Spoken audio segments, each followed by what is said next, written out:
यस कार्यक्रमका अध्यक्षज्यू, मञ्चमा आसीन नेताज्यूहरू,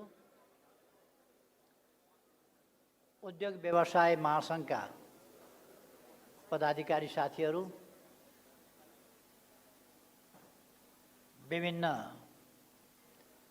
प्रदेश, जिल्ला र पालिकाहरूबाट देशैभरिबाट पाल्नुभएका प्रतिनिधि साथीहरू र सम्पूर्ण यस कार्यक्रमलाई सफल पार्न उपस्थित हुनुभएका सहभागी साथीहरू, दाजुभाइ दिदीबहिनीहरू,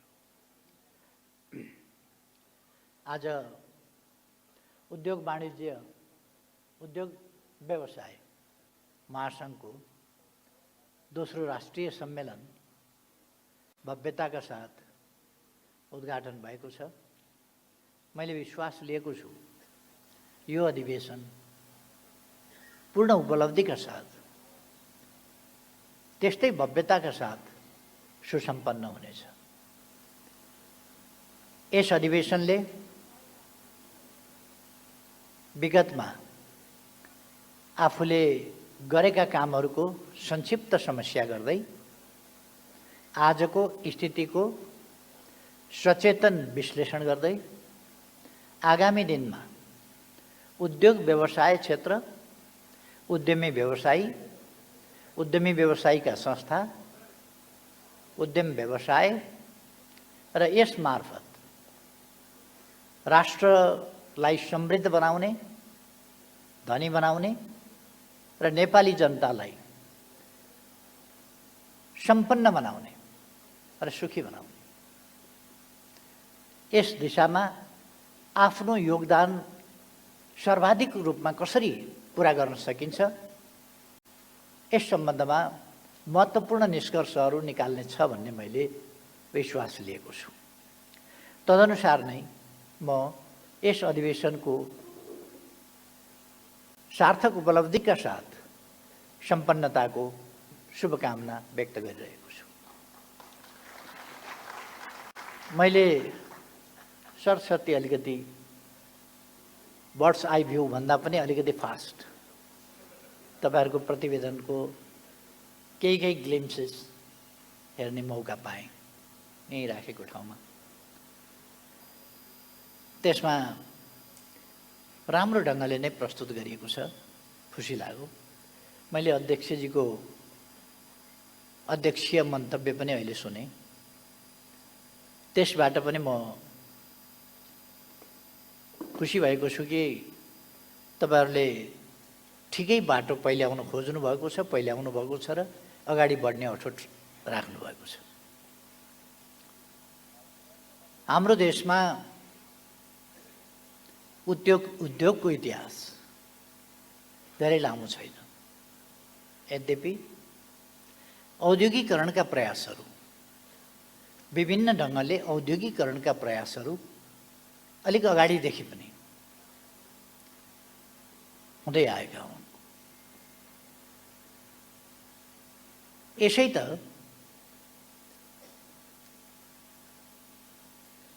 हाम्रा औद्योगिकरणका प्रयासलाई हामीले आधुनिकीकरण र मेसिनीकरणतर्फ लान सकेनौँ। हामीले हाम्रा पूर्वजहरूले गरेको विज्ञानको विकासलाई, त्यसलाई आधुनिक प्रविधिको रूपमा अथवा त्यसलाई मसिनको रूपमा, त्यसलाई इन्जिनको रूपमा विकास गर्न सकेनौँ। हाम्रो पछौटेपनको कारण त्यहाँनेर भयो। त्यस्तो किन भयो भन्दा हामीलाई शासकहरूले इतिहासका कालखण्डमा जति बेला विकासको सम्भावना थियो, कहिले कहिले के हुन्छ भने विकासको सम्भावना प्रकट भएको हुँदैन, सम्भावना नहुँदैखेरि विकास गर्छु भनेर पनि हुँदैन। जति बेला मानवीय चेतनाको स्तर, मानवीय अनुभवका स्तर, यी कुराहरू विकासको त्यस स्तरमा पुगेका हुँदैनन्। त्यस्तो अवस्थामा फरक ढङ्गले विकास लान्छु भनेर हुँदैन। त्यसै कारण हाम्रा पूर्वजहरूलाई जङ्गली युगको करोडौँ वर्षको अन्धकारमय युग पार गर्न कर लाग्यो।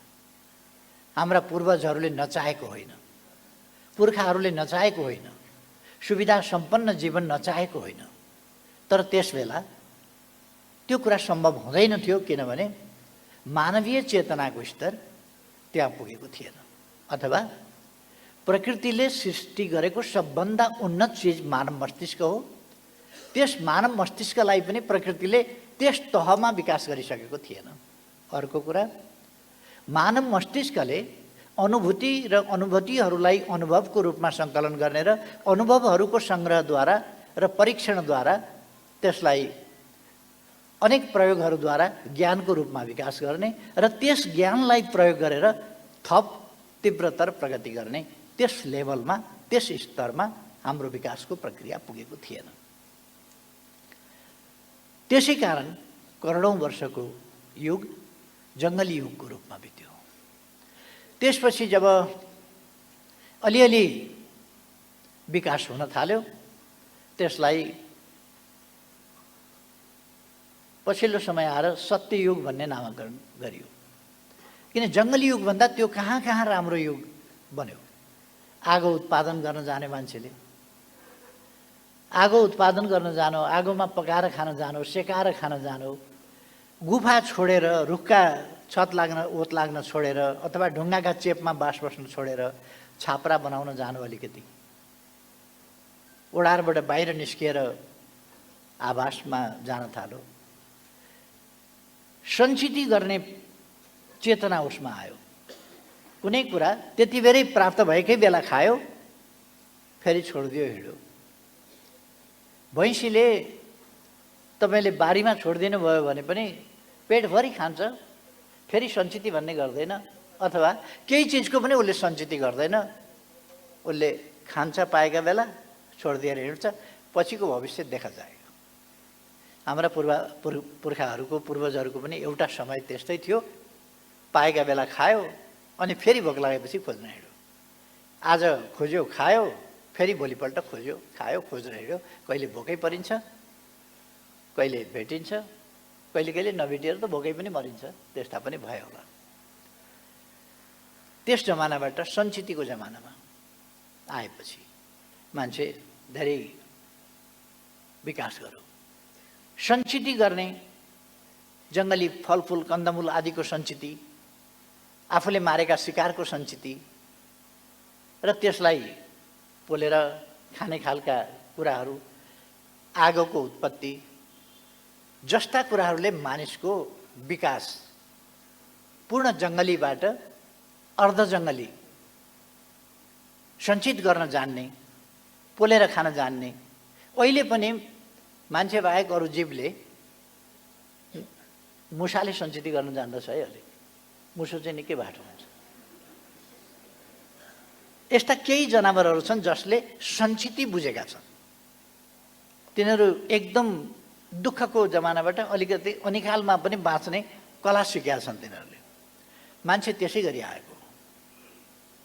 यसो गरेर आउँदा आउँदै विकासको क्रम, आवास, जङ्गली पशु जनावर समातेर त्यसलाई ट्यामिङ गर्ने, त्यसलाई तालिम दिने, घर पालुवा बनाउने, त्यस जमानातिर गयो।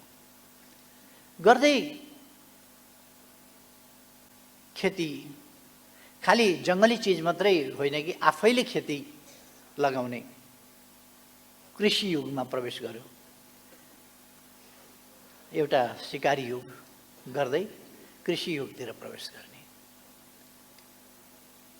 यसपछि त मान्छे अलिकति उन्नत स्तरमा प्रवेश गर्यो र त्यसपछि फेरि दास युग, त्यसपछि सामन्त युग, हामी अनेक भन्छौँ। यी लामा लामा युगहरू रहे, किनभने मान्छेको चेतनाको स्तरले, मैले अघि नै भने, अनुभूति त जाडो भयो, न्यानो भयो, गर्मी भयो आदिका अनुभूति भए, तर तिनलाई अनुभवको रूपमा सँगाल्ने र ती अनुभवहरूको सङ्ग्रहबाट ज्ञानको रूपमा परिष्कृत गर्ने, ज्ञानको रूपमा तिनलाई सूत्रीकृत गर्ने र तिनलाई सामान्य मानवीय चेतनाको रूपमा विकास विस्तार गर्ने, त्यो कुरा अलिक भइसकेका थिएन। त्यो पनि भइसकेपछि मानव समाज अलिक उठ्यो। यसै क्रममा हुँदै आउँदा हामी त्यस जमानामा नभएर एक ढङ्गले भन्यो भने आधुनिक जमानामा आइसकेपछि पनि हामी समयानुकूल विकास गर्ने कुराबाट पहिले चाहिँ हामी समयानुकूल विकास गर्दै आयौँ। समयानुकूल विकास गर्ने कुरामा धरतीको कुनै कुनाभन्दा कुनै भूभागभन्दा यो भूभाग एडभान्स रह्यो, यो भूभाग अगाडि रह्यो विकासको कुरामा, ज्ञानको कुरामा, मानव मस्तिष्कको विकासको कुरामा, अध्ययन खोज अनुसन्धान अनेक कुराहरूको आविष्कारको कुरामा यो भूभाग अगाडि पर्यो। तर पछिल्लो समय जब तीव्र विकासको चरणमा पस्न लागेका थियौँ त्यसबेला शासकहरूले हामीलाई, आम जनतालाई ह्यान्ड टु माउथको समस्या, उही पुरानै जमानामा पेटकै समस्यामा अल्झिराख, बाँच्ने कसरी, खाने र बाँच्ने कसरी, एउटा छाप्रो,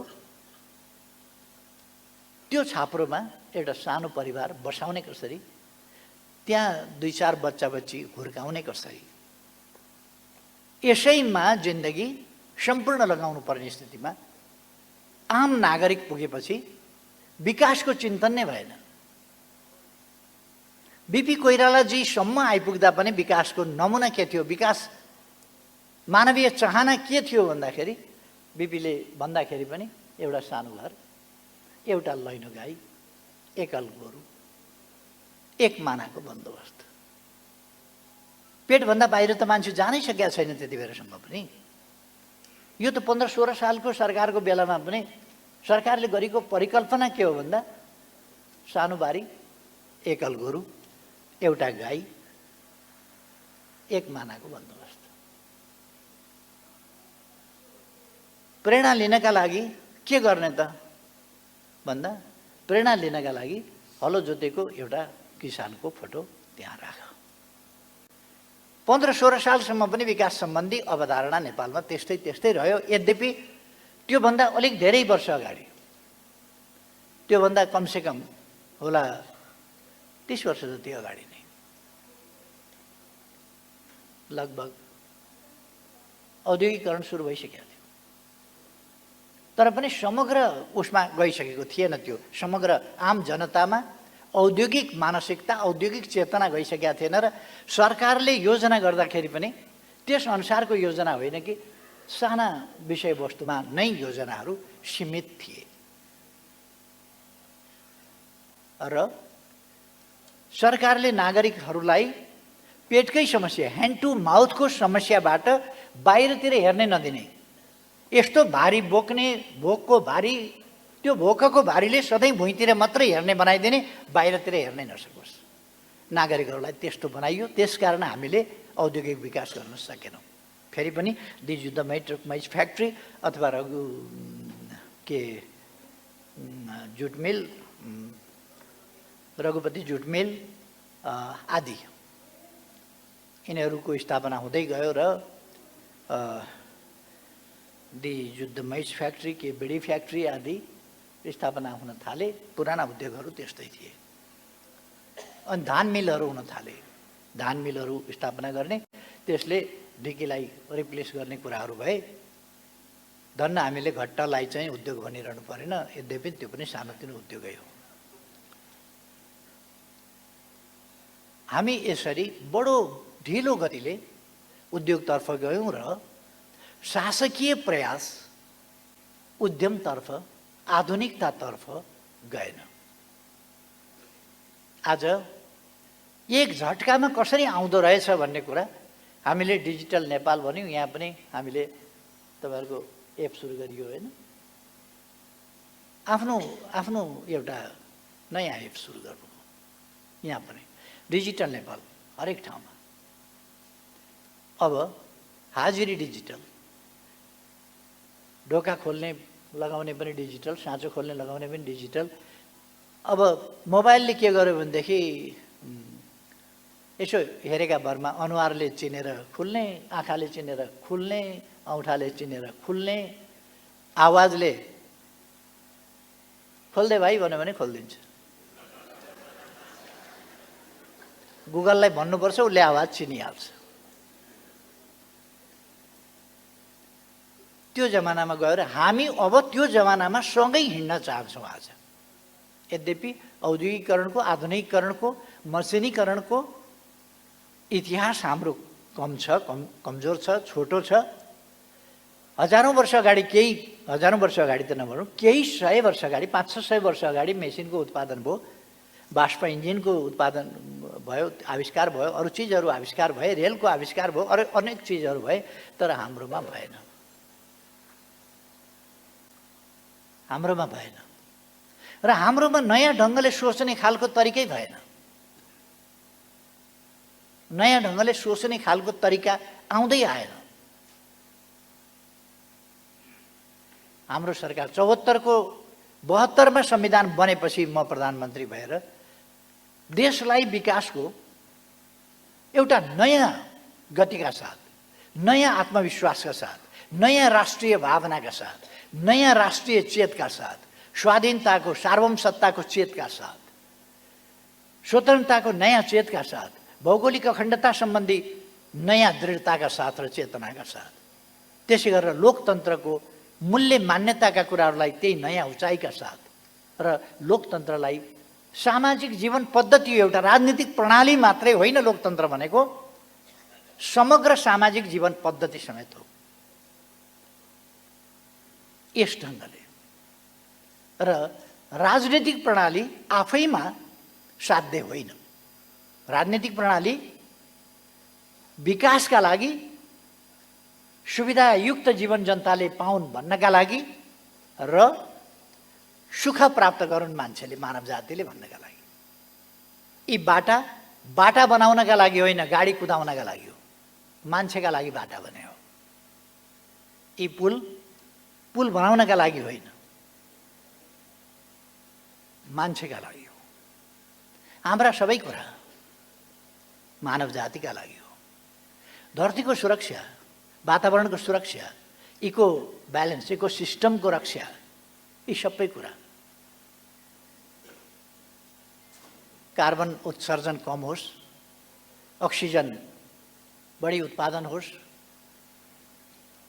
यसका निम्ति हरित युगको हामी पुनः हरित युगको, यथोचित ढङ्गले हरित युगको बाटोमा अगाडि बढ्न सकौँ। यी चिजहरू केका लागि? मानव जातिका लागि। वातावरणको, इकोसिस्टमको, वनस्पति, वन्यजन्तु, जीवजन्तु, जीवहरू, जीव र वनस्पतिको सन्तुलन, यो सब मानिसका लागि। किनभने मानिस छ र यो संसार यति सुन्दर छ। मानिस छ र यति सुन्दर छ। मानिस नभएको भए, सिम्पली भन्ने हो भने, मानिस बाहेकका हाम्रो रूपमा अरू जीवजन्तुहरू कलर ब्लाइन्ड हुन्छ। उनीहरूले रातो कलर छ कि, अर्को छ कि, सेतो छ कि, गुलाबी छ कि, कस्तो कलर छ भन्ने अरू जीवजन्तुले जान्दैनन्, मान्छेले मात्रै जान्दछ। यसकारण कलरको आवश्यकता, कलरको महत्त्व, रङ्गीचङ्गीको महत्त्व, सुन्दरताको महत्त्व मान्छेले मात्रै बुझ्छ। र सुख सबै प्राणीले चाहन्छ, जीवन रक्षा सबैले चाहन्छ, भोकबाट उन्मुक्ति सबैले चाहन्छ। तर भोकबाट उन्मुक्ति कसरी हुन्छ र सुख कसरी प्राप्त गर्न सकिन्छ भन्ने उसलाई थाहा छैन। उसलाई घाम लागेका बेला रुखको छायामा गयो भने शीतल हुन्छ भन्ने थाहा छ, बढीमा त्यतै हो। तर छाया कसरी सृजना गर्नुपर्छ भन्ने उसले जान्दैन, नत्र त घर बनाइहाल्थ्यो नि। उसले जान्दैन त्यो सिर्जना कसरी गर्ने त, छायाको सिर्जना। जाडोमा अलिकति न्यानो परेको ठाउँ भेट्टायो भने न्यानो हुन्छ, उसले बुझ्छ। कमसेकम परालमा पनि घुस्रिन पायो भने न्यानो हुन्छ, उसले बुझ्छ। तर त्यो न्यानोको सृजना कसरी गर्ने भन्ने, त्यस परिस्थितिको सृजना गर्ने, त्यो वातावरणको सृजना गर्ने बुझ्दैन। मानिस मस्तिष्क मात्रै हो जसले यो सबै बुझ्छ। त्यसकारण छिटो के गर्दा पुगिन्छ भनेपछि, गाडीमा कुद्यो भनेदेखि त गुर्र कुद्ने, चक्काले कुद्ने चिज भए त छिटो पुगिन्थ्यो। त्यो कसरी कुद्ने त? बाटा बनाएर कुद्ने, बाटा मात्रै कुद्दैनन्, गाडी बनाएर कुद्ने। यो मानव मस्तिष्क हो। अझ छिटो पुग्नलाई के गर्ने? बाटो बनाउनु त सबै ठाउँमा त सम्भव हुँदैन। यहाँ एउटा मैदान बनाइदियो, यहाँबाट भुर्र उड्छ, अर्को ठाउँमा गएर बस्छ तुरुन्तै। अर्को ठाउँबाट उड्छ, यहाँ आएर बस्छ, बिचमा बाटो चाहिएन। हवाई जहाज बनाइदिने, माथिबाट उड्ने। यो मानिसले मानिसका लागि, मानव जातिका लागि सृजना गर्यो। सबै चिजहरू, सबै चेष्टा, सबै प्रयास मानवीय सुखका लागि भएका छन्।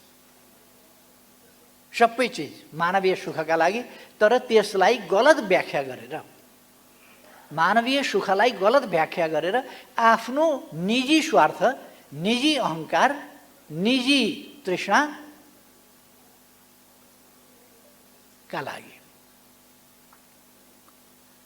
त्यसका लागि अरूलाई दुःख दिएर पनि आनन्द प्राप्त गर्छु भन्ने कुरा चाहिँ यो स्वार्थी, संकीर्ण, एकपक्षीय कुरा हो। त्यसबाट हामी सुख प्राप्त गर्ने सबैका लागि। बुर्जुवा र हाम्रा बीचको फरक त्यही हो। 5 दलीय गठबन्धन भनेको यी गठबन्धनवाला र एमालेका बीचको फरक त्यही हो। हामी सबैको सुख भन्छौँ, उनीहरू आफ्नो सुख भन्छन्। हामी सबैलाई न्याय भन्छौँ, उनीहरू आफ्ना लागि न्याय भन्छन्। न्याय भनेको उनीहरूले पाउनु पर्यो, उनीहरूले भने जस्तो हुनु पर्यो, उनीहरूलाई फाइदा हुनु पर्यो। त्यसका लागि उनीहरूले सम्पूर्ण चिज प्रयोग गर्छन्। सम्पूर्ण चिज। हामी त्यस्तो गर्दैनौँ। हामी सर्वे भवन्तु सुखिनः वाला, सबै सुखी हौँ, सबै समृद्ध हौँ। हामी शोषणकारी प्रणाली होइन, न्यायोचित प्रणाली। कसैले उद्योग खोल्नुपर्छ, कसैले उद्योगमा काम गर्नुपर्छ, कसैले म्यानेजरको काम गर्नुपर्छ, कसैले त्यहाँ श्रमिकको काम गर्नु पर्ला। त्यसलाई आधुनिकीकरण, मेसिनीकरण गर्दै लान्छौँ, हामी सहज बनाउँदै लान्छौँ। हिजोको जस्तो अप्ठ्यारो छैन आज। म्यानुअल वर्क पनि हिजोको भन्दा सजिलो छ, तर केही ठाउँमा हामीले त्यो सुविधा पुर्याउन नसकेर म्यानुअल काम हिजोकै जस्तो म्यानुअल लेभलकै कठिन कामको रूपमा रहेको छ। हामी त्यसलाई अन्त्य गर्न चाहन्छौँ। त्यसकारण हाम्रो उद्योग व्यवसायले गहिरो गरी समाज परिवर्तन र रूपान्तरण, समाजको विकासक्रम र समग्र मानव जातिका लागि सुख। उद्यमी व्यवसायी साथीहरूले उद्योगको स्थापना गर्ने, नाफा कमाउने मात्रै कुरा होइन, त्यसरी सोच्न पनि हुँदैन। उद्योग मानव जातिलाई आधुनिक सुविधा सम्पन्न गराउने माध्यम हो। उत्पादनलाई सहजीकरण गर्ने, एउटा मसिनीकरण गरेपछि सहजीकरण हुन्छ। उत्पादनलाई सहजीकरण गर्ने, मसिनीकरण गर्ने, प्रविधिको प्रयोग गरेर सहजीकरण गर्ने, छिटो मात्रामा धेरै उत्पादन गर्न सकिने उत्पादन वृद्धिको काम गर्ने। म जेलबाट छुटेपछि पनि, जेलबाट छुट्नभन्दा अगाडि त हामी टाइपराइटरमा ट्याङ ट्याङ ट्याङ ट्याङ ट्याङ ट्याङ टाइप गर्थ्यौँ। भूमिगत हुँदाखेरि टाइप गर्न गाह्रो के हुन्थ्यो भने ट्याङ ट्याङ छिमेकीले परपरसम्म आवाज जान्छ, छिमेकीले सुन्यो भने त हेर्न आउँछ नि के को यस्तो ट्याङ ट्याङ ट्याङ ट्याङ ट्याङ ट्याङ छिमेकका।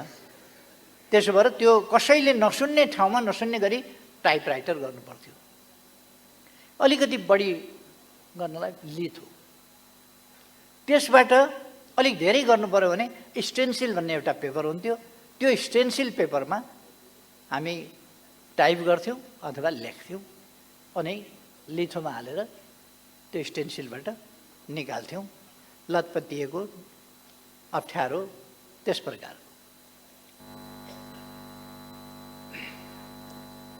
जहाँ खाली ठाउँ देखिन्छ त्यहीँ बस्नु भयो।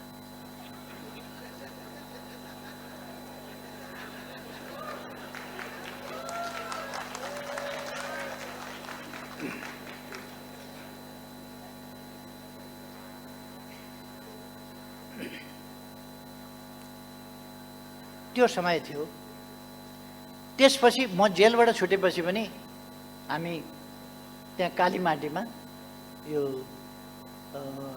सुनकोशी छापाखाना भन्ने थियो, त्यसमा पनि अक्षर अक्षर मिलाएर चाहिँ गर्नु पर्थ्यो।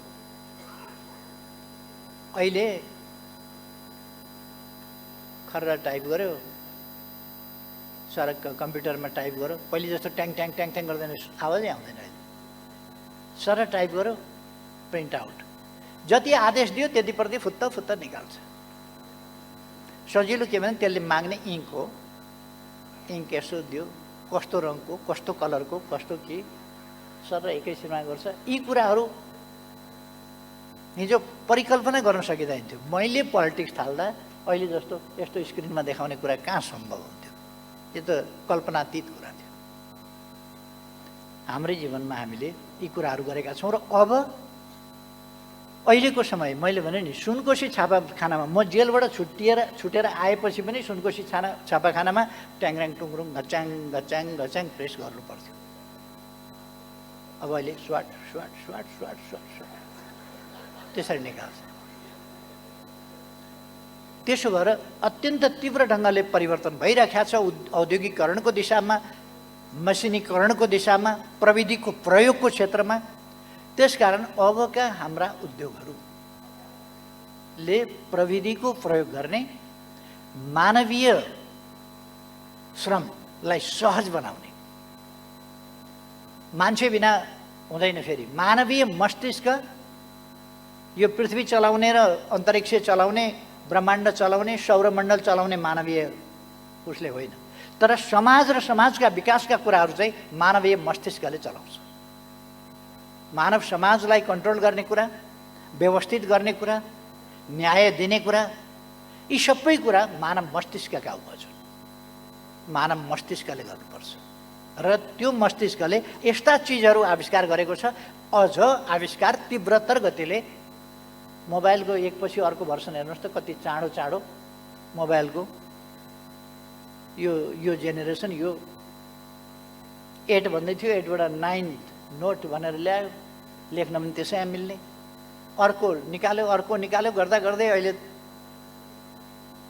अनेक कुराहरू चाहिँ सजिलो गरेर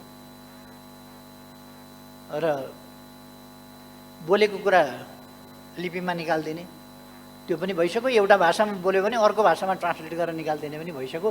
अहिले अलिकति पर्फेक्ट भइसकेको छैन त्यो, तर निकट भविष्यमा त्यो पर्फेक्ट भइसक्छ। हामी त्यस जमानामा छौँ। त्यसकारण म तपाईँहरूको इन्डस्ट्री, तपाईँहरूको विभिन्न घटकहरू हुनुहुन्छ, तपाईँहरूका हरेक क्षेत्रमा टेक्नोलोजीको, लेटेस्ट टेक्नोलोजीको म्याक्सिमम प्रयोग कसरी गर्न सकिन्छ र श्रमका अवसरहरू, रोजगारीका अवसरहरू सिर्जना गर्ने। रोजगारीका अवसर भनेको सहजभन्दा सहज, त्यसको सहजीकरण र सरलीकरण गर्दै लाने। फेरि श्रमलाई मोबाइल चाहिँ नगर्दा पनि हुन्छ, घरका मान्छे घर आएका छन्, ठिकै छ, केही भएको छैन। साथीहरूले एकछिन रोके हुन्छ। अब हामीले एउटा नयाँ अभियान थालेका छौँ। अहिले हामी एकछिन सरकारबाट बाहिर भएको हुनाले साथीहरूलाई लाग्न सक्छ हामी त प्रतिपक्षमा छौँ, पार्टी अध्यक्षले बिर्सेको होइ क्या प्रतिपक्षमा छौँ भन्ने कुरा। कहिले कहिले हामी अत्यन्त क्रियाशील मान्छे हौँ नि, हामी क्रियाशील छौँ होइन र, तर कहिले कहिले निधाएका पनि त हुन्छौँ नि, कहिले कहिले यसो आराम पनि त गरे हुन्छौँ नि। त्यसकारण यो एउटा पजको समय हो। हामीलाई अलिकति एक अभ्यासबाट हामीले एक प्रकारको विगतमा हामीले सरकार बनाएर प्रतिकूलताका बीचमा कसरी चलायौँ होला सरकार, तपाईँ विचार गर्नुहोस् त। यतापट्टि प्रचण्ड राखेको छ, यतापट्टि माधव नेपाल राखेको छ, परतिर झलनाथ राखेको छ, उतापट्टि अर्को राखेको छ, उता अर्को राखेको छ, उता अर्को राखेको छ। देशको कुरा गर्ने बित्तिकै देशभन्दा पहिले मेरो कुरा बन्नु छ यहाँ भनेर एउटा उफ्रिन्छ र 2 घन्टासम्म कराउँछ, अर्को उफ्रिन्छ 2 घन्टा कराउँछ। त्यस्तो बेलामा यति विकास, यति भिजनरी ढङ्गले, यति राष्ट्रिय गौरवका साथ स्वाभिमानपूर्वक हामीले अन्तर्राष्ट्रिय जगतमा देशलाई चिनाउने, विकासको मार्गमा देशलाई हिँडाउने, विकास के हो भनेर जनतालाई बुझाउने, विकास गर्न सकिन्छ भन्ने आत्मविश्वास जगाउने, नयाँ नयाँ तरिकाका साथ नयाँ नयाँ योजना र दृष्टिकोणहरू ल्याएर देश अगाडि बढाउने प्रयास अगाडि बढाउन सजिलो थियो होला र हामीलाई थिएन। हामीले निकै अप्ठ्यारामा काम गर्ने सिकेका छौँ। मैले आफ्नो जीवनमा निरङ्कुश राजतन्त्र, पञ्चायती तानाशाही व्यवस्था भएका बेला राजनीति गरेर हेरेको छु। अप्ठ्यारो भनेको के हो मलाई थाहा छ। मैले गिरफ्तार भएर जेलमा गएर कुटाई खाएर नेल हतकडी लगाएर गोलघरमा बसेर 14 वर्ष बिताएको छु। अप्ठ्यारो के हो मलाई थाहा छ। अनेक मायावी खेलहरू किन जेलमा सड्छन्? तपाईहरू जस्ता होनहार प्रतिभाहरू, देशभक्तहरू, तपाईहरू किन जेलमा सड्ने? एउटा छ्यास्स सही गरेर मन्त्री हुन जानुस् न।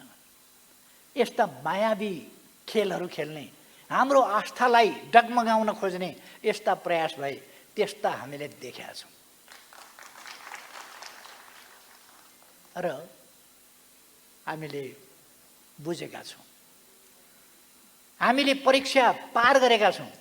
हामीलाई किन्न सक्ने कुनै पनि, कसैले पनि हामीलाई किन्न सक्दैन। कुनै पनि चिज, कुनै पनि मूल्य, कुनै पद, कुनै प्रतिष्ठा, कुनै पैसा, कुनै ओहदा, कुनै धन, कुनै सम्पत्ति, केहीले पनि हामीलाई हाम्रो आदर्श, हाम्रो आस्थाबाट डगमगाउन सक्दैन। यो हामीले परीक्षा पास गरेर स्थापित गरेको कुरा हो। कुनै पनि दुःख, दर्द, कठिनाई, कुनै पनि चिजले हामीलाई झुकाउन र लतार्न सक्दैन। त्यो पनि हामीले पार गरेका छौँ। मैले आफूले भोगेका कुरा भने मैले मात्रै भोगे होइन, यहाँ बस्ने धेरै साथीहरूले भोग्नु भएको छ कठिनाइका दिनहरू। फरक ढङ्गले भोग्नु भएको होला। हामीले कठिनाइका दिन खुशामद गरेर अनुकूलतामा बदलेको होइन, सङ्घर्ष गरेर अनुकूलतामा बदले हो। र त्यस्तो प्रतिकूल अवस्थामा, पार्टीभित्र त्यस्तो, अन्तर्राष्ट्रिय रूपमा मैले भनिरहनु पर्दैन, त्यस्तो अवस्थामा देशलाई एउटा नयाँ दिशामा, नयाँ आत्मविश्वासका साथ अगाडि बढाएका छौँ। यो देश अब गरिब हुन मान्दैन, स्वीकार्दैन, गरिब भइरहन मन्जुर छैन। हामी अगाडि बढ्छौँ।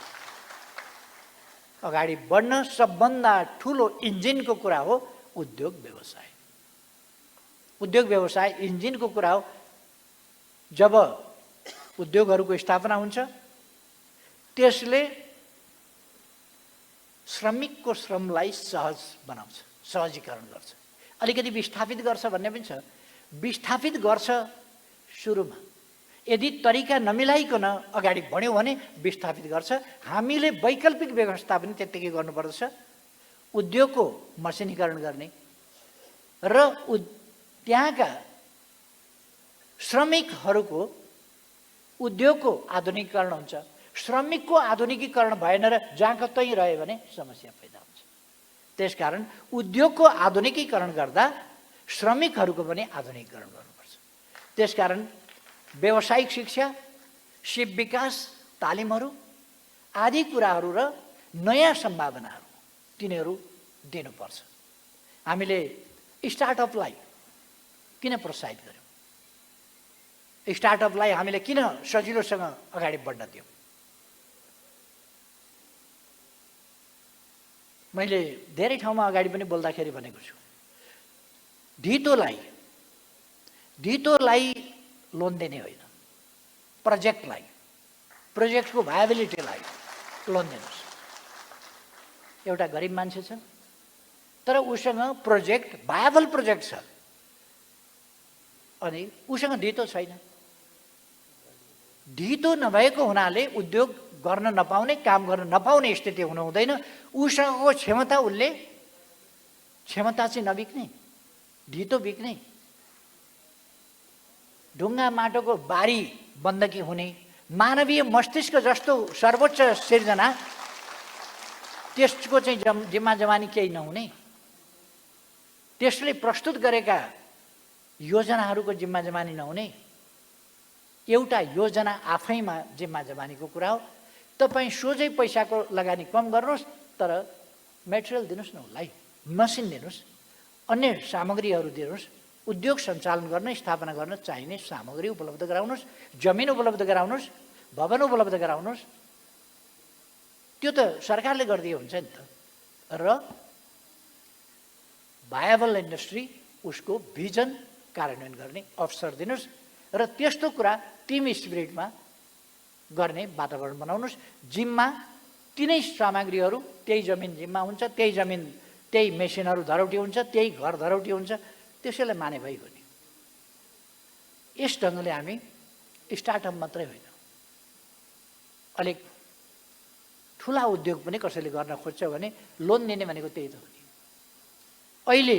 अहिले त त्यहाँसम्मको कुरो त छोडिदिउँ, लिक्विडिटी समस्या, लगानी गर्ने पैसै छैन। अहिले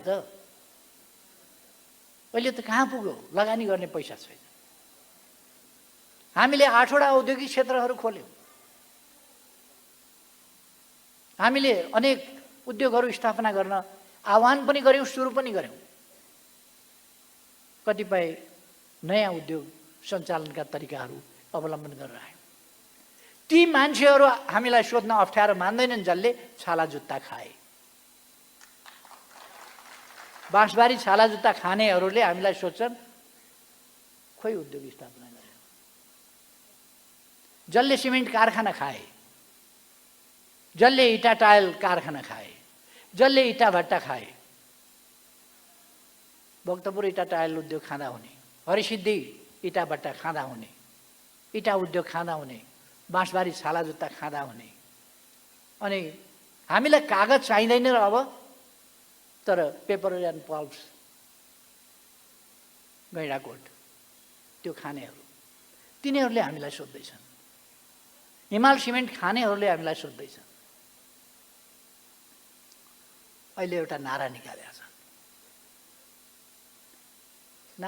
छन्, यो भ्यू टावर बनाउन्न भनेर हामीले कसम खानु परेको छ भनेर। तपाईँहरूले धेरै कुराको कसम खाइसक्नु भएको छ, कस्तो थाहा नपाएको। बाटा त क्यान्सल गर्नुभएको छ, तपाईँहरूले जो योजनामा परेका थिए ती बाटा क्यान्सल गर्नुभएको छ, अस्पताल क्यान्सल गर्नुभएको छ, कलेजहरू बनाउने क्यान्सल गर्नुभएको छ, युनिभर्सिटी बनाउने क्यान्सल गर्नुभएको छ, योजनाहरू क्यान्सल गर्नुभएको छ। यो तपाईँहरू होइन र गर्दिनँ भन्ने क्यान्सलै सक्नुभयो त, अझ धेरै प्रतिज्ञा गर्नुपर्छ।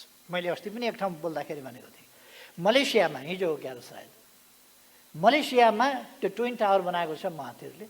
त्यो बनाउँदा महाथिरलाई पागल हुन थाल्यो क्या हो, नचाहिने ट्विन टावर, अमेरिकाको देखासुखी गरेर हुन्छ। ट्विन टावर बनाएर के काम छ मलेसियामा? यस्ता गरिब देशमा ट्विन टावर भने आज ट्रेड सेन्टरको रूपमा, इकोनोमिक सेन्टरको रूपमा, एउटा फाइनेन्सियल सेन्टरको रूपमा ट्रेड टावर र मलेसिया भनेर चिनिने के छ भने यसो बिचमा जोडिएको ट्विन टावर। त्यसबाट मलेसिया चिनिन्छ आज। र त्यहाँको व्यापारिक कारोबार, अनेक कारोबारहरू त्यहाँबाट सञ्चालित हुन्छ। यिनीहरूले भीमसेन थापालाई पनि मूर्ख भन्छन्। धरारा बनाएको थियो नि, धरारामा कति बुरी धान फल्यो,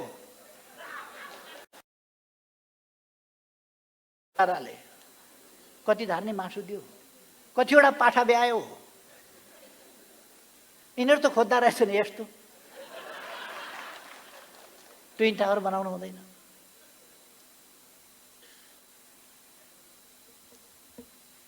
अब समाज भनेको दाल भात तरकारी मात्रै होइन, लुगा लाउनु मात्रै होइन, ओडारमा बस्नु मात्रै होइन। त्यसै कारण हामीले भनेका छौँ जैविक र मानवीय आवश्यकताको न्यायोचित र उच्चतम परिपूर्ति आज विज्ञान प्रविधि समेतले उपलब्ध गराएका सम्पूर्ण सुविधाहरूको यथोचित आपूर्ति, उपभोगको अधिकार अवसर जनतालाई हुनुपर्छ। आजको हाम्रो विकासको मोडल थियो। हामीसँग सभागृह हुनुपर्दछ। आजका 5 दलीय गठबन्धनले जनताले खान पाएका छैनन्, सभागृह भन्छ। रङ्गशाला बनाउनु पर्यो भने खान पाएको छैन, खेल्ने ठाउँ भन्छन्। खाने पनि बन्दोबस्त गर्नुपर्छ, खेल्ने पनि बन्दोबस्त गर्नुपर्छ, नाच्ने ठाउँ पनि चाहिन्छ, गाउने ठाउँ पनि चाहिन्छ, नाटक देखाउने ठाउँ चाहिन्छ, अनेक ठाउँहरू हुन्छ। होटलहरू चाहिन्छ, रेस्टुरेन्टहरू चाहिन्छ, बिजनेस सेन्टरहरू चाहिन्छ, डिपार्टमेन्टल स्टोरहरू चाहिन्छ, सबै खालका कुरा चाहिन्छ। हामीलाई बाटा चाहिन्छ। कस्तो अप्ठ्यारो नमानेका, यो बाटो यत्रो बनायो भन्छन्, खोइ गरिबी हटाएको भनेर। यहाँ सुखा बन्दरगाह, यो चोभारमा सुखा बन्दरगाह बनाउन लाग्दा कङ्ग्रेसले त्यहाँ डिस्टर्ब गरेर शिलान्यासै गर्न नदिएर हैरान पारेर बडो मुस्किलले शिलान्यास गर्न पर्यो। त्यहाँ बलजफ्तै शिलान्यास गरेको प्रधानमन्त्री शेरबहादुर देउवाजीलाई धन्यवाद छ, हिजो उद्घाटन गर्नुभएछ।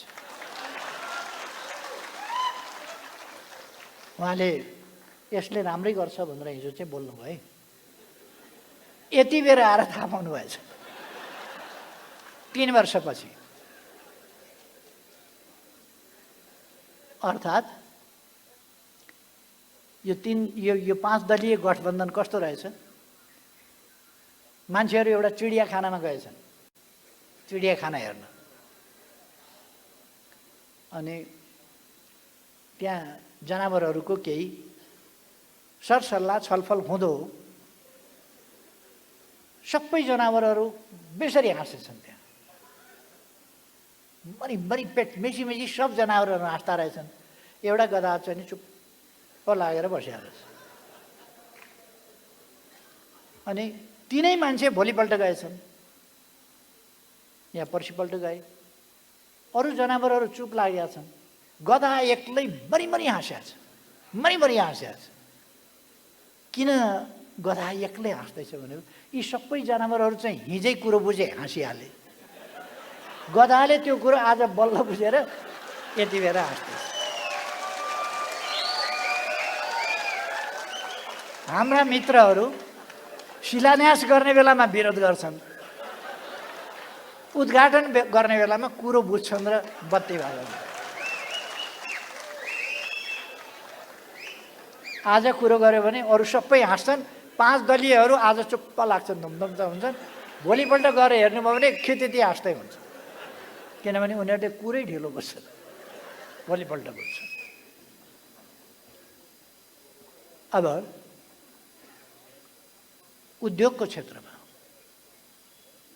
हामीले भोलि कुरा बुझ्ने होइन, आजै बुझ्नु पर्दछ। हामीलाई कस्ता उद्योग, कस्तो उद्यम, यहाँ इन्डस्ट्रीको मात्रै कुरो छैन, उद्यमको कुरो छ। उद्यम भनेको मोडर्नाइजेसनको कुरा हो, मसिनीकरणको कुरा हो, युज अफ टेक्नोलोजीको कुरा हो। यो कसरी गर्ने, हरेक सेक्टरमा त्यसलाई कसरी मोडर्न बनाउने, लेटेस्ट टेक्नोलोजी प्रयोग गरेर हामी कसरी हरेक क्षेत्रलाई सुविधायुक्त, आधुनिक, प्रविधियुक्त बनाउन सक्दछौँ। आज हाम्रो उद्योग व्यवसाय महासङ्घ यसले विचार पुर्याउनु पर्ने विषय हो। हरेक सेक्टर, तपाईँहरूका हरेक घटक छन्, घटकले आफ्ना सेक्टरलाई हाउ टु मोडर्नाइज र कसरी त्यसलाई चाहिँ नि मेकानाइज गर्ने हो, र त्यसका स्कोपहरू के छन्। हाम्रो इन्टरनल कन्जम्सनका लागिको प्रोडक्सन र एक्सपोर्टका लागिको प्रोडक्सन। कन्जम्सनका लागि र एक्सपोर्टका लागि। कन्जम्सनका लागिको प्रोडक्सन भनेको हामी कन्जम्सन त आज गर्छौँ, हाम्रा डिपार्टमेन्टल स्टोर हेर्नुहोस् त, सबै विदेशी सामग्रीले भरिएको छ। हामी क्रेताका रूपमा जान्छौँ, हाम्रा उत्पादनहरू त्यहाँ बिक्री हुँदैनन्, हाम्रा उत्पादन भए पो बिक्री हो।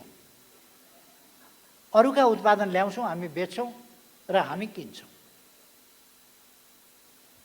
यस ठाउँमा हामीले हाम्रा उत्पादन बढाउने, सुरु गर्ने, बढाउने, वृद्धि गर्ने र हाम्रो आवश्यकताका लागि हामीले किन्नुपर्ने सामान made in Nepal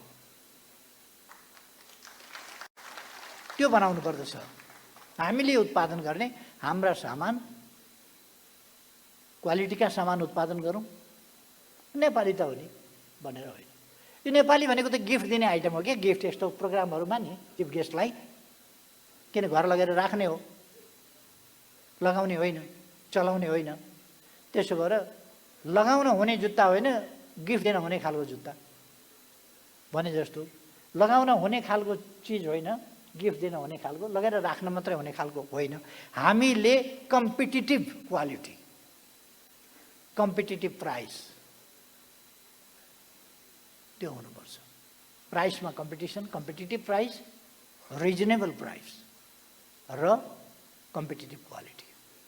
क्वालिटीमा better in quality, better in price.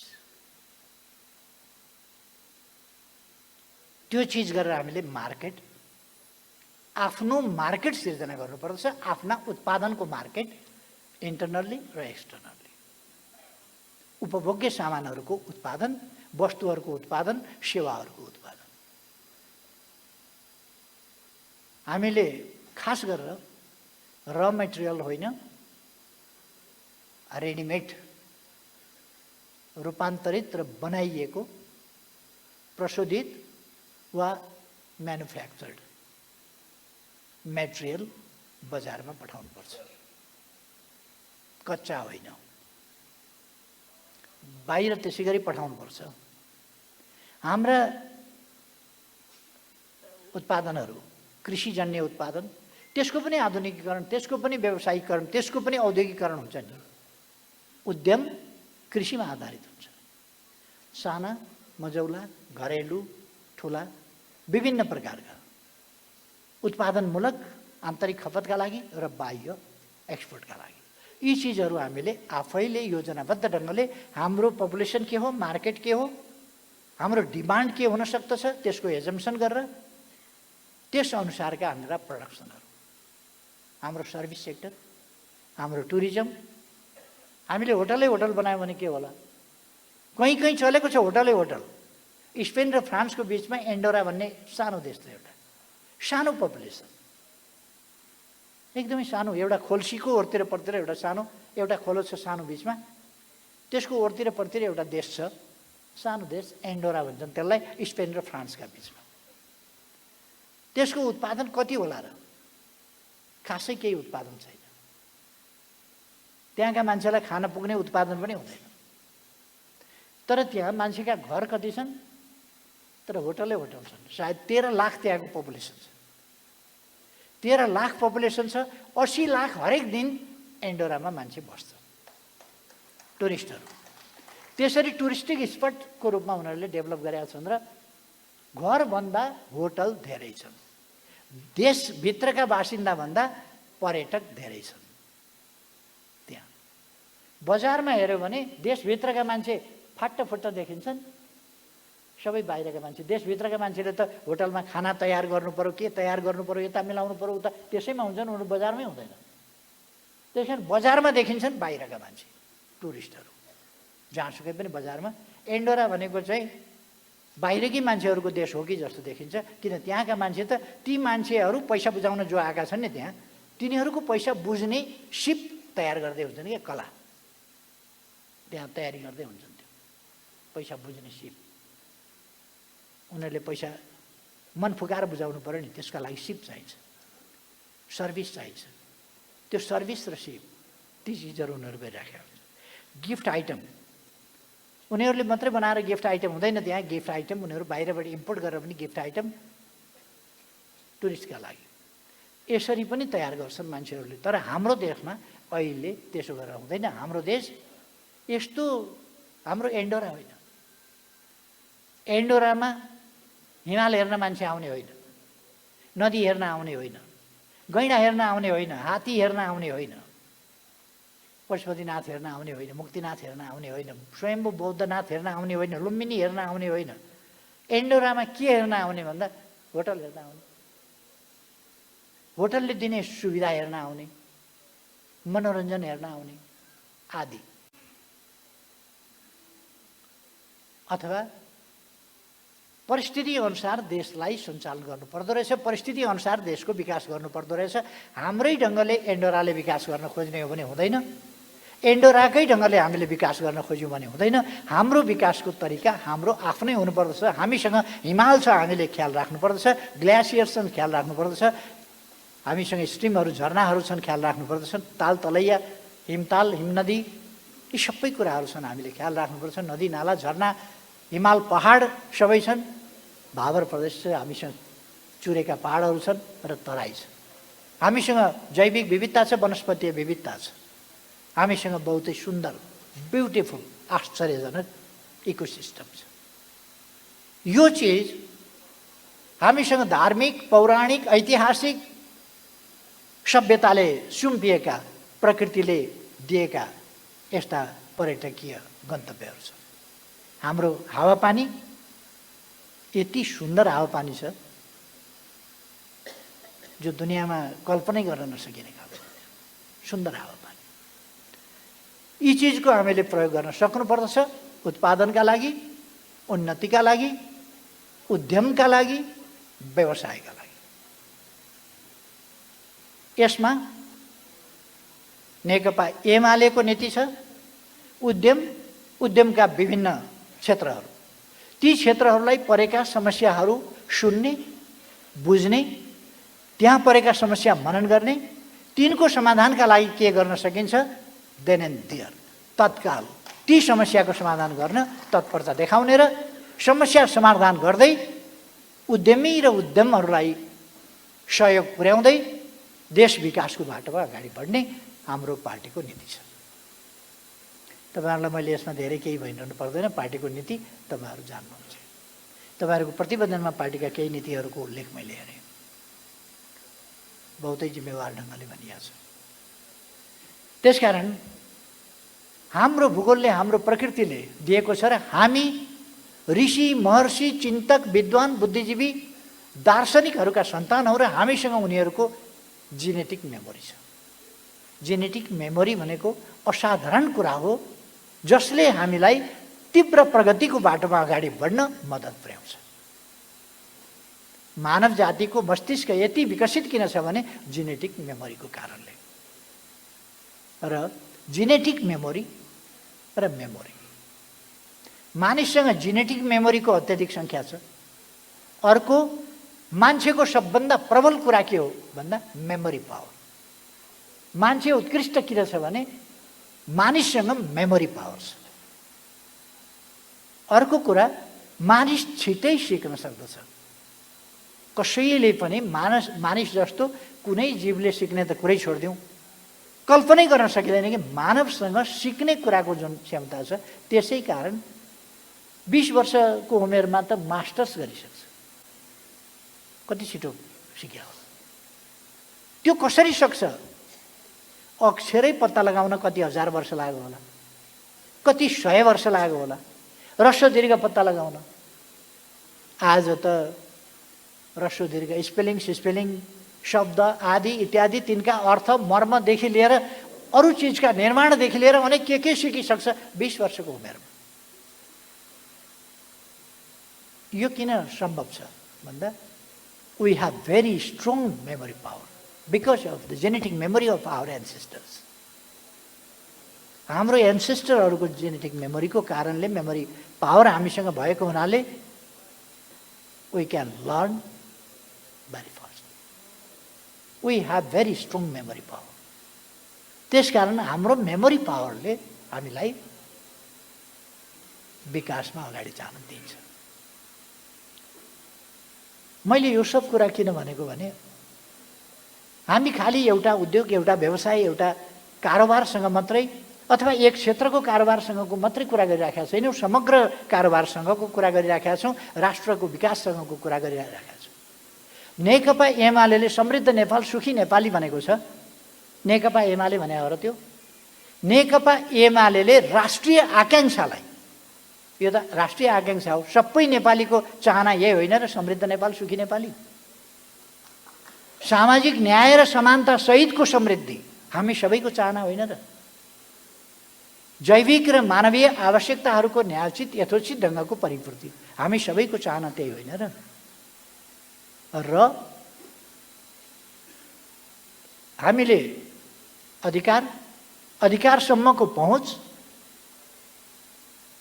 त्यसै गरेर सुविधा, सहुलियत, समृद्धि, त्यसको उपलब्धता अथवा समृद्धि र शान्तिपूर्ण निर्भय वातावरणमा बाँच्न पाउने र सम्मानित जीवन बाँच्न पाउने, छोराछोरी पढाउन पाइयोस्, विकास गर्न पाइयोस्। अर्को भाषामा भन्दाखेरि बिमारी हुँदा उपचार गर्न पाइयोस्, आम्दानीको स्रोत होस्, जेसुकै जस्तोसुकै अवस्थामा पनि भोकले मर्छु भन्ने स्थिति नहोस्। त्यसै कारण म पहिलोपल्ट प्रधानमन्त्री हुँदै मैले डिक्लेयर गरेको थिएँ एउटा कुरा, नेपाल गरिब होला, तर नेपालमा भोकमरी छैन, नेपालमा कोही भोकै पर्दैन, कोही भोकले मर्दैन। त्यसका लागि सरकार जनताको सरकार छ, गरिबलाई पनि हेर्छ, भोकै कसैलाई पर्न दिँदैन, कसैलाई भोकै मर्न दिँदैन। चाहे केही गर्न नसक्ने होस्, अशक्त होस्, बेसहारा होस्, अपाङ्गता भएको व्यक्ति होस्, कुनै आय स्रोत नभएको व्यक्ति होस्। त्यसकारण हामीले 100 दिनको रोजगारी ग्यारेन्टी गरेका छौँ हरेकलाई। 100 दिनको रोजगारी कमसे कम। 100 दिनको रोजगारी दिन नसकेमा 50 दिनको क्षतिपूर्ति, 50 दिनको स्यालेरी त कमसे कम सरकारले दिन्छ नै। यसले मानिसलाई राहत पुर्याउँछ। यसै कारण नेकपा एमाले ज्येष्ठ नागरिक भत्ता कसरी सोध्छ, किन सोध्छ, यसलाई कनिका छरेको भने नि धेरै मान्छेले। जे होस्, म अहिले धेरै विषयहरूमा जान चाहन्न। तपाईहरूको उद्योग धन्दा, उद्योग व्यवसाय, तपाईहरूले अपनाएका विभिन्न पेसाहरू, उद्यमसँग सम्बन्धित पेसाहरू, त्यो यातायात उद्योग होस्, त्यो सिने उद्योग होस्, त्यो अर्को उद्योग होस्, अथवा कुनै प्रकारको उद्योग होस्, ती उद्योगहरू, ती उद्यमहरू, तपाईहरूको प्रोडक्सन, तपाईहरूको सर्भिस सेक्टर अथवा सर्भिस इन्डस्ट्री अथवा अरू प्रकारका इन्डस्ट्री। आज उद्यम भन्नाले पुरानो डिफिनेसनले मात्रै, पुरानो परिभाषाले मात्रै हुँदैन, नयाँ परिभाषा, व्यापक परिभाषामा गएको छ। त्यसै कारण तपाईँहरूले महासङ्घ मनाउनुपर्छ। यो सबै अहिले त तपाईँहरूलाई मैले भन्नै परेन, तपाईँहरू कठिनाइमा हुनुहुन्छ, हामीलाई थाहा छ। नयाँ चिज केही गर्न खोज्नुभयो, तपाईँहरू सक्नुहुन्न, किनभने खल्तीमा कसैको पैसा हुँदैन। ब्याङ्क त्यसै कारण खोलेका हुन्। यो कुनै पनि नयाँ उद्योग व्यवसाय सुरु गर्दा ब्याङ्कबाट लोन लिनुपर्छ, दिनुपर्छ ब्याङ्कले। नयाँ लगानीका लागि कुनै सम्भावना छैन यति बेला, किनभने ब्याङ्क पैसा दिन सक्दैन। ब्याङ्क पैसा दिन सक्ने अवस्थामा छैन। यो सरकार तुरुन्तै ढलेन भने जति दिन रहन्छ त्यति बढी देशलाई बर्बादीतिर धकेल्छ। प्रहरी भाइहरूले झुकिएर ताली हान्नु होला नि फेरि।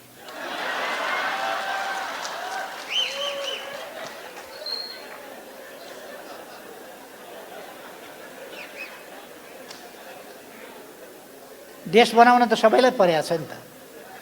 घर उहाँहरूको पनि छ, परिवार उहाँहरूको पनि छ, खेतीबारी उहाँहरूको पनि छ, जीविका उहाँहरूलाई पनि चलाउनु छ, छोराछोरी पढाउनु छ, बुढा बाआमालाई उपचार गराउनु छ, सबै अनेक समस्याहरू त उस्तै छन् नि त सबैका। त्यस कारण कसैले ताली बजाउन मिलेको छ, कसैले मिलेको छैन, फरक त्यति हो। भोट हाल्न सबैले मिल्छ, सबैले थाहा पायो।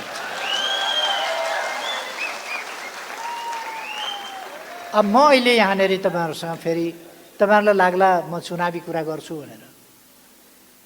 सबैलाई कण्ठ छ नि, वैशाख 30 गते स्थानीय तहको निर्वाचन हुँदैछ, सबैलाई थाहा छ होइन? त्यो दिन भुल्नु हुँदैन। केमा भोट हाल्ने मैले भन्न पर्दैन, सबैलाई थाहा छ। अब यतापट्टि म जानै चाहन्न। नेकपा एमाले भोटको राजनीति होइन, विकासको राजनीति गर्छ। नेकपा एमाले आफ्ना निम्ति होइन देशका लागि काम गर्छ, जनताका लागि काम गर्छ, जनताको जीवनमा सकारात्मक परिवर्तन ल्याउनका लागि काम गर्छ, जनताका अनुहारमा मुस्कान ल्याउनका लागि काम गर्छ। त्यसकारण उद्यम व्यवसायको उन्नति बिना, प्रगति बिना यस इन्जिनले समाजको रथलाई चाहिँ अगाडिबाट नतानिकन समाज अगाडि बढ्न सक्दैन। त्यसका लागि तपाईहरू ठोस ढङ्गले प्रिपरेसन गर्नुहोस् र पार्टीले यसमा भरपुर योगदान गर्नेछ, मद्दत पुर्याउनेछ। अहिले प्रतिपक्षमा हुँदा पनि मद्दत पुर्याउँछ र भोलि सरकारमा तपाईहरुलाई थाहै छ। अलिकति समय अघि एउटा कार्यक्रममा मैले बोल्दाखेरि भनेको थिएँ, अहिलेको यो गठबन्धन सरकार कहिलेसम्म रहन्छ भन्ने यो कुहिसकेको छ। तर कुहिएको फल पनि कुहियो भन्ने बित्तिकै खतरक झर्दैन, त्यो झर्नलाई मजाले कुहिसक्नुपर्छ। यो कुहुँदैछ, यो झर्ने बेलातिर जाँदैछ, यो झर्छ। झर्ने समय हामीले पर्खिनुपर्छ। कसैले पनि मान्छे मर्नै लागेको बाँच्दैन त्यो भने पनि त्यसलाई प्वाक्क हिर्काएर त्यति बेरै मर्यो भने त्यसलाई ज्यान मुद्दा उसै गरी लाग्छ। यो सरकार ढाल्न त हामी त कोसिसै गर्दैनौँ। यो ढालेको यसको बात पनि नलागोस् क्या, यो आफै झरोस्, कुहिएर फतक्क झरोस्। त्यसो भएर हामी अहिले सरकारको बारेमा कतै ध्यान दिइरहेका छौँ, चुनावमा ध्यान दिइरहेका छौँ। हामी सँगसँगै हाम्रा काम, हाम्रो व्यवसाय सँगसँगै अगाडि बढाउँछौँ। हाम्रो व्यवसायलाई भविष्यमा कसरी अझ प्रभावकारी ढङ्गले अगाडि बढाउने त्यसमा पनि ध्यान दिन्छौँ। र मैले भनिरहनु पर्दैन, साथीहरू चुनावमा पनि त्यसै गरी अत्यन्तै गतिका साथ यस अधिवेशनपछि लक्ष्मण राम र सीताको गाड गरेर 12 वर्ष सुतेका थिएन अरे, अनिदो बसेका थिए अरे। यो चुनावको गाड गर्नलाई 1 महिना नसुतेर के हुन्छ? अलिअलि मात्रै सुतौँ न, मजाले नसुतेर के हुन्छ? त्यसकारण 1 महिना अलिक दरै गरी खट्नु परेको छ। मैले साथीहरूलाई अरू धेरै केही भन्नु पर्दैन। यो अधिवेशन सफल होस्। मलाई आमन्त्रण गर्नुभयो, साथीहरूलाई धन्यवाद छ। सबै साथीहरू टाढा टाढादेखि आउनुभएको छ, सबै साथीहरूलाई धेरै धेरै शुभकामना भन्न चाहन्छु। धन्यवाद।